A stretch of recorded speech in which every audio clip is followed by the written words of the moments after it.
It's all in the mind. ជ្រើសក៏ដូចជាសួស្តីអ្នកទាំងអស់គ្នាស្វាគមន៍មកកាន់ Channel Molly Gaming អូខេឥឡូវដោយសារតែឃើញគ្នាយើងគាត់សំណពរខ្ញុំប្រហាត់ពីរបៀបនៃការបង្កើត custom វគ្គ48នេះអង្គនេះអូខេឥឡូវរបៀបនៃការបង្កើតគឺងាយស្រួលទៀតនឹងចូលមកកន្លែងនេះមកមើលទីថាខ្ញុំទៅនេះចុចកន្លែង add ហ្នឹងមកហើយកន្លែង custom ធម្មតាដូចយើងបង្កើតវគ្គបាញ់ធម្មតាហ្នឹងអូខេហើយបន្តចុចនេះ create នេះ create នេះអូខេចុចលើហ្នឹងមកហើយបន្តយើងជ្រើសរើសនេះយើងមកកន្លែងនេះយើងដូរកន្លែង class sport នេះដាក់វគ្គនេះវិញបងប្អូននេះ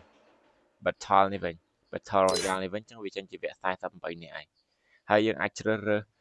do ក៏បាន sport ក៏បានដែរចឹងយើងលេង solo បើសិនជាយើងបង្កើត solo ដាក់ solo មកតែបើចង់លេង2ស្មើដាក់2ស្មើមកតែបើចង់លេង4ស្មើដាក់4ស្មើមកនេះកន្លែងហ្នឹងអូខេហើយចំនួនមនុស្សគឺសង្អស់48នាក់ហើយយើងអាចកំណត់ចំនួនមនុស្សតាមនឹងដែរ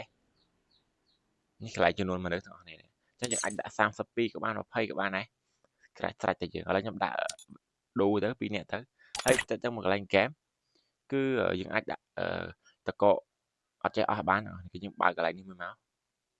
ដូចតែយើងបង្កើត custom ធម្មតាដែរគ្រាន់តែយើងដូរកន្លែងកន្លែង class sport មក battle royale វិញចាញ់ហើយទៅយើងចុចអានេះមកដើម្បីដាក់តកឲ្យវាអត់ចេះអស់ហើយវាចាំបាញ់ចូលក្បាលសតនេះ handshot នេះយើងចុច handshot មកគឺបាញ់ក្បាលសតអូខេ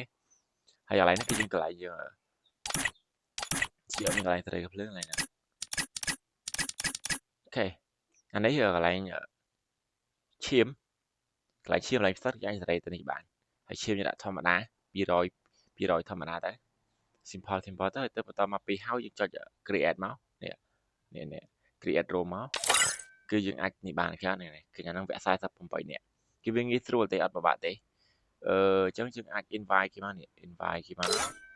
ចុច invite មកក៏មកហើយយើងអាចឲ្យគេវាយ team code ចូលក៏បានដែរនេះគេវាយ team code នេះវាយ ID custom ហើយវាយ password យើងមកពីដំបូងខ្ញុំដាក់ password ហើយយ៉ាបែកចាំតិចនេះយើងត្រូវដាក់ password ផងបើសិនជាយើងអត់ដាក់ password ទេវាគេចូលសេរីអញ្ចឹងណាអញ្ចឹងនេះកន្លែង password នេះយើងដាក់មកប៉ុន្មានក៏បានដែរទៅដាក់12អញ្ចឹងទៅហើយទៅមកចុច confirm មកអញ្ចឹងគេវាយ ID ចូលរួមហើយគេអាច join បានខាងនេះឃើញអត់គេ join ផងខ្ញុំនេះចាំបើសិនជាយើងអត់ដាក់ password គឺថាគេ join រួចហើយអញ្ចឹងបើសិនជាបង្កើតចង់ឲ្យគេចូលគឺយើងបង្កើតបែបហ្នឹងអូខេឥឡូវយើងបានស្តាតទេហើយវីដេអូគឺថាមានតែប្រហែលតែបាទអរគុណជម្រាប It's លាអ្នក all ទាំងអស់ in គ្នា the mind. ជួបគ្នានៅវីដេអូក្រោយបាយបាយ